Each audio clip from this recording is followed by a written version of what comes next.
Hey everyone, welcome to the comment section. I'm your host, Shivani Prasad, and I'm so excited to have you here today for this episode with Ashni Mehta. Ashni was actually our first guest ever on the show, so we're so thrilled to have her back. On the comment section, we debunk, explain, review, and answer questions about comments left by people on your favorite social channels. Are these comments true? Should they have an influence on what you believe? Well, we talk to the experts to get you the answers that you need. So thank you so much today. Thank you so much for joining us today on the comment section. Thank you for having me.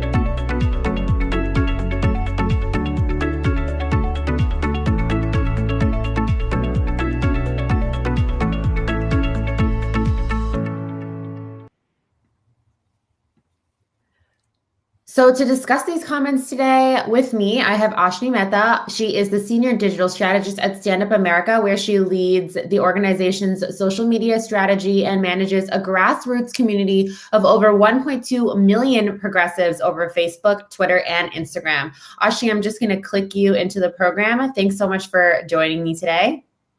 Hi, thanks so much for having me. I'm so excited to be back. So today we are talking about Donald Trump's impeachment. We're going to get right on it. Ashni has been living and breathing everything this impeachment for her job. So she's the perfect person to have on here to talk about it. So we found these two comments. I'm just going to actually pop them right up on the screen so we can read them first. So this first one says there's literally no point. There's 11 days left. And also, I doubt an impeachment would pass the Senate exactly like last time.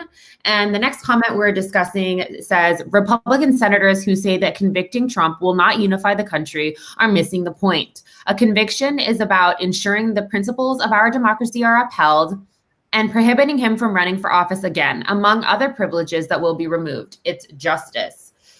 So, Ashni, for anyone that isn't updated on this process, can you tell us what's the latest with impeachment? Yeah, of course. So the House just voted to impeach Trump, and actually 10 Republicans also voted to impeach and join the impeachment effort. And that makes this the most bipartisan impeachment in our history. And also, of course, I think most people know this means that Trump is the only president in United States history to have been impeached twice. Mm-hmm. And there's only been four impeachments in the history of the United States, and half of them are now against Donald Trump. So now the Senate is unfortunately adjourned until the 19th, and Mitch McConnell is refusing to reconvene the Senate early to have a trial. Behind the scenes, what's going on is that Senate leadership is trying to figure out how a trial would actually work, because the Senate still needs to confirm Joe Biden's cabinet and make sure they can legislate, or they would be holding up his agenda. And right now, there's just so much work to do with the pandemic and so many struggling Americans. So they're trying to figure out how they can kind of balance the two. So it's not even figured out yet.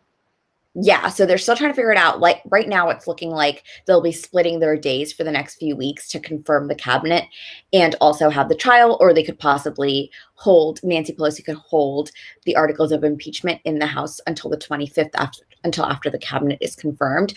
So we're going to find out early next week exactly how this trial could go down.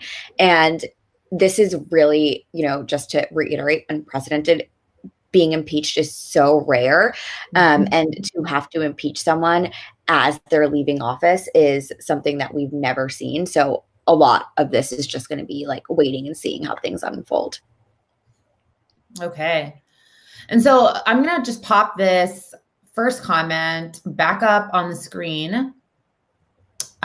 Just for everyone to have a second to read it. And then I'm just going to actually pop it up right underneath us. So like this first commenter, a lot of people believe that this impeachment won't do much. A lot of people are using this excuse, like this commenter is, that there's only 11 days left or whatever. They think that it's pointless at this point with this week left or whatever amount of time is left, and that it'll only bring further division because Democrats are doing this spitefully. So I would love to know, as somebody who's been following this probably closer than most people, what are your thoughts on that? Honestly, I think it has very little to do with spite. I've heard so many Republican members of Congress on the House floor say that this is just another attempt by the Democrats to impeach Donald Trump. And the reality is, I think the left would just as likely like to put Trump behind them as the right, probably more so. There's just so much work to be done, and trying to convict Trump and holding a trial is a distraction from the work that we want to do. And no one wanted Joe Biden's first days in office to be overshadowed by more Trump chaos, right? Like we could all use a break. So I think that the argument that this is out of spite is just not, it's just misguided. But this is about consequences. If we allow this violence to go unpunished, just as we allowed the white supremacist rally in Charlottesville to go unpunished, we'll once again be vulnerable to Trump encouraging more violence in the future from his followers. History has been pretty clear. Appeasement just doesn't work. So we have to respond in the most firm way possible, and impeachment is it. So then we also have people on the other side that is kind of more, that are more in line with your position. I'm going to pop that comment up, give everyone just a second to reread it. We, you know, it's not really about unifying the country is what they're saying, because like a lot of people have said, like Saad said last week, I had him on last week, and he was like, you know, there is no unifying. There is no, you know, sort of, oh, sorry, that last one is still up there. You know, there isn't really any negotiating with white nationalists. So it's not necessarily about that. So I know we've seen some different repercussions getting thrown around. This comment mentions some. I want to know from you, are they true? Like, does it prevent him from running again? I've also heard that it removes his $1 million vacation allowance per year. So many things like that, that those of us who like aren't necessarily, you know, right in there, knowing all of this information, like really taking it all in, knowing all these different processes and stuff. We just kind of hear these things getting thrown around, and a lot of people are, and we don't know whether it's true or not. So I would like you to tell us exactly what happens, actually what happens procedure-wise, if he were to get fully impeached. Yeah. So the truth is, it kind of depends a lot. There's just a lot of processes out there to kind of react to this. And what Congress is figuring out right now is like whether impeachment is the best way. Impeachment is is considered to be the most severe punishment that Congress has, and the strongest form of oversight, right? But then there's also invoking the 25th, which the cabinet can do, which Mike Pence failed to do. There's also the 14th Amendment. So there's a lot of different things, and we just don't know right now what's going to happen. So first, the Senate's going to have a trial. I think that's, you know, a given. And two-thirds of the Senate will need to vote to convict Trump. And after the conviction vote, they hold a second vote, which would be the vote to disqualify him from ever running for office again. You can also disqualify him from running from office under the 14th Amendment. So there's two ways to disqualify him from running from office. And he does lose his pension, but I don't think it is true that he ever really had a $1 million travel budget. I think that's a misconception, and it's just something that's been floating around. Right. Again, the main point here is really making sure that the message is clear, that there is a bipartisan message to Trump's followers, to the American people and the rest of the world, that what happened on January 6th will never be tolerated again in this country.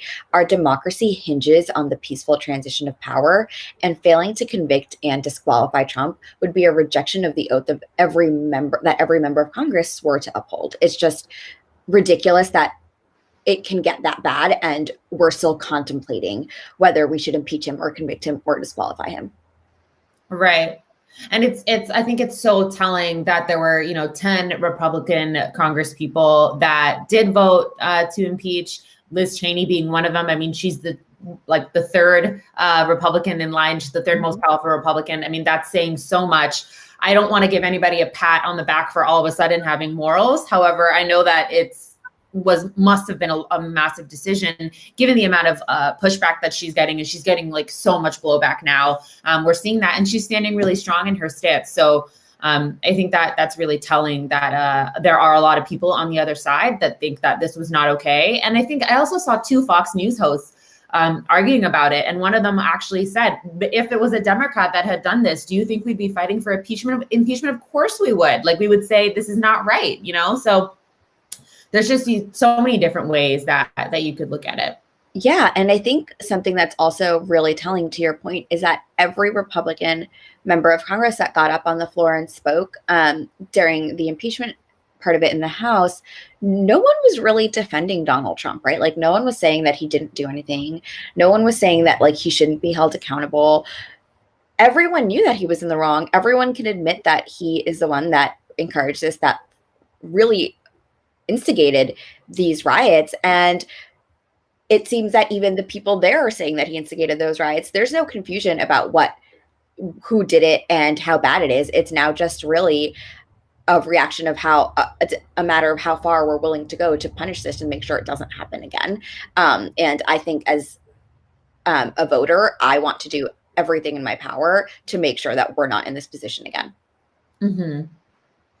And what about if he doesn't get impeached by the Senate? What does that mean moving forward? Will it make a difference since there's a new president coming in anyways? Will we continue to see that the Republican Party doesn't want to hold this president accountable? I mean, it's looking like likely he will not, be impeached by the Senate. So what really are the repercussions of that? Yeah. Well, first of all, it probably is that he may not get convicted by the Senate, but also we do have a decent amount. So we have, like, I think 7 or 8 senators, Republican senators, that are willing to at least willing to hear out the impeachment managers and vote to impeach him or convict him. And Mitch McConnell is not saying that he's whipping votes in favor of Trump, which is a huge deal, because the last time he was like really making sure that everyone stayed in line and everyone except for Mitt Romney voted to acquit Trump. So the fact that he's even, let it be leaked to the press that he's not doing that is a huge deal and a huge break from Trump. Obviously, I don't want to give him any credit because he's not doing anything about it. And it's pretty spineless, but still, just to reiterate that it's not out of the realm of possibilities in the same way that it was last time. It is like way more likely for us to actually be successful in convicting and disqualifying Donald Trump. So there are other less severe avenues, like I mentioned, to holding the president accountable that Republican members of Congress have been throwing around. So the first one is censuring Trump, which is just like saying you're bad. I don't know. It seems very minimalistic to me for what the crime was. They could also, like I mentioned, disqualify him under the 14th Amendment. But again, impeachment and conviction are the most powerful tools Congress has available to them, and they should use them right now. Because if we don't use it now, what are they for? And if he's still, if he let's say he does get impeached fully, does he still have the ability to do all those pardons that he's planning?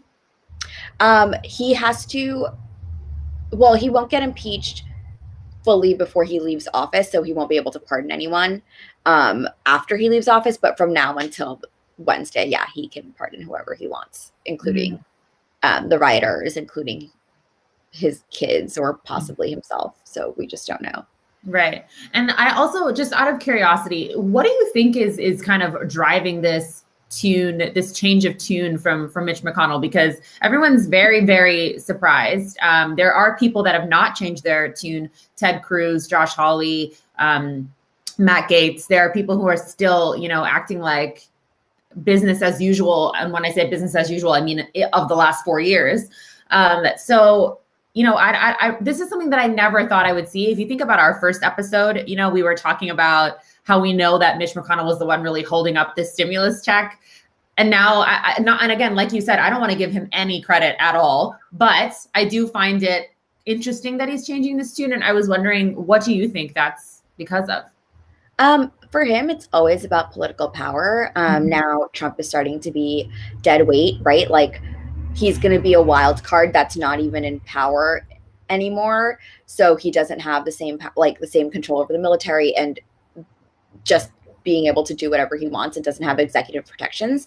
So now it's going to be harder for Mitch McConnell to rein in Republicans. And also, you're seeing this so clearly, his followers are turning against the Republican Party, right? They were at the Capitol screaming, hang Mike Pence. They weren't just saying, hang Nancy Pelosi or get AOC. It was Right. hang Mike Pence. So once you see that Trump and his followers are ready to turn on the Republican Party, Mitch McConnell has to really look out for himself and not Trump anymore.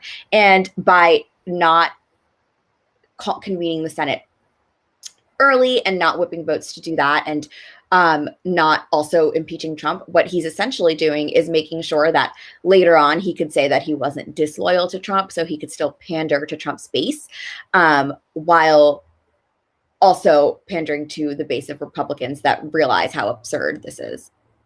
So Mitch McConnell is doing as Mitch McConnell does, which is covering Mitch McConnell's ass. Exactly that. And I hope this is a lesson that right now, and all throughout the pandemic, Mitch McConnell, who only 1.2 million people voted for, is holding up stimulus packages and so many decisions that impact all 300 million Americans. And we need to do something about that. Yeah. Well, always a pleasure to have you on, Ashni. Thank you so much for being here and helping me dissect these comments today. It was awesome. And, hopefully we'll have you on a third time. Definitely. I would love to be back. Thank you, Shivani. No problem. I'm just going to put your Instagram up on here for anyone that wants to give Ashni a follow. She's always posting great content. And we will see you soon, hopefully. Bye. Bye. Don't forget, everyone, that you can always send in any comments that you want us to discuss on the show by DMing me on any platform. The comment section will be live every Saturday right here on HAPS TV. Usually it's 10 a.m., but we've been changing it up lately. So just keep your eyes out for an upcoming broadcast, an upcoming broadcast post on HAPS, because I'll post the time on there. And thank you so much for joining us from Mississauga, Ontario. I'm Shivani Prasad. Have a great day, everyone.